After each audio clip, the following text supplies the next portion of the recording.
एक गांव में एक लोहार रहा करता था। वो बहुत मेहनती था। दिन रात जलती भट्टी के सामने बैठकर काम किया करता था, जिसकी वजह से उसके घर में कभी पैसों की कमी नहीं आती थी। लेकिन उसका एक लौता बेटा था जो उसके कमाए हुए पैसों को पानी की तरह खर्च किया करता था। ये बात लोहार को बहुत बुरी लगती थी, लेकिन वो करे भी तो क्या करे। वो उसका एक लौता बेटा था, वो उसे डायरेक्ट मना भी नहीं कर सकता था। लेकिन एक दिन लोहार ने अपने बेटे को सबक सिखाने के बारे में सोचा। वो अपने बेटे को पास बुलाता है और कहता है कि बेटा, आज के बाद तुम्हें मुझे हर रोज 10 रुपए कमा कर देना होंगे, और अगर तुम ऐसा नहीं कर पाओगे तो तुम्हें शाम का खाना नहीं मिलेगा।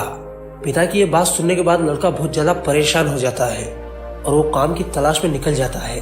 पूरा दिन बहुत भटकने के बाद भी उसे कोई काम नहीं मिलता, तो वो वापस अपने घर लौट जाता है। लेकिन जैसे ही शाम होती है, उसे अपने पिता की कही हुई वो बात याद आती है। तो लड़का अपनी माँ के पास जाता है और अपनी माँ से 10 रुपए लेकर अपने पिता को दे देता है।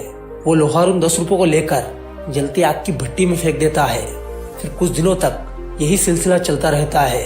वो लड़का रोज अपनी माँ से 10 रुपए लेकर आता है और अपने पिता को दे देता है, और उसके पिता उन पैसों को जलती आग की भट्टी में डाल देता है। लेकिन एक दिन उसकी माँ उस लड़के को पैसे देने से मना कर देती है कि बेटा, रोज रोज तुम पैसों का क्या करते हो, और रोज रोज मैं तुम्हारे लिए पैसे कहाँ से लाऊं? तुम पैसे अपने पिता से क्यों नहीं मांगते? तो माँ की ये बात सुनने के बाद वो लड़का और ज्यादा परेशान हो जाता है और वो एक बार फिर काम की तलाश में निकल जाता है। लेकिन बहुत भटकने के बाद भी उसे कहीं पर कोई काम नहीं मिलता। फिर वो अपने घर की ओर लौटने ही वाला था कि रास्ते में उसे एक बूढ़ा आदमी दिखाई देता है, जिसके पास लकड़ियों का बड़ा सा गट्ठर था और वो किसी का इंतजार कर रहा था।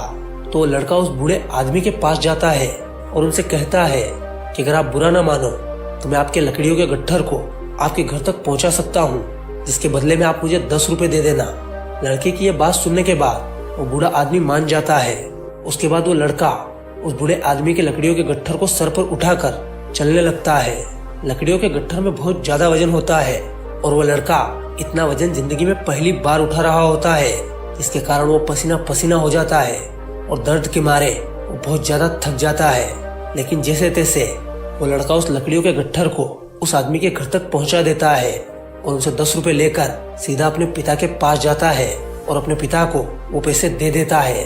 वो लोहार हर दिन की तरह उन पैसों को लेकर जलती आग की भट्टी में फेंकने ही वाला था कि वो लड़का अपने पिता का हाथ पकड़ लेता है और कहता है कि पिताजी, शायद आपको पता नहीं ये पैसे कितनी मेहनत से आए हैं और आप इन्हें आग में फेंक रहे हैं। तो वो लोहार कहता है कि बेटा, यही बात तो मैं तुम्हें कब से समझाना चाहता हूँ कि मैं जो दिन रात इस जलती आग की भट्टी के सामने बैठकर मेहनत करता हूँ, मेरी इस मेहनत की कमाई को तुम पानी की तरह क्यों खर्च कर रहे हो? तुम्हें कब समझ आएगा कि पैसा बहुत कीमती होता है, पैसे को कमाने के लिए बहुत मेहनत करना पड़ती है। ये बात सुनकर उस लड़के को सारी बात समझ आ जाती है और वो लड़का उसी दिन से अपने पिता के साथ मिलजुल कर काम करने लग जाता है। दोस्तों, इस छोटी सी कहानी के माध्यम से मैं बस आपको यह बताना चाहता हूँ कि आप अपने माता पिता की कमाई को फिजूल कहीं पर खर्च ना करें। जहाँ हो सकता है बस वहीं लगाएं, बाकी फिजूल कहीं पर भी 1 रुपया खर्च ना करें, क्योंकि दोस्तों पैसा बहुत कीमती होता है और इसे बड़ी मेहनत से कमाया जाता है।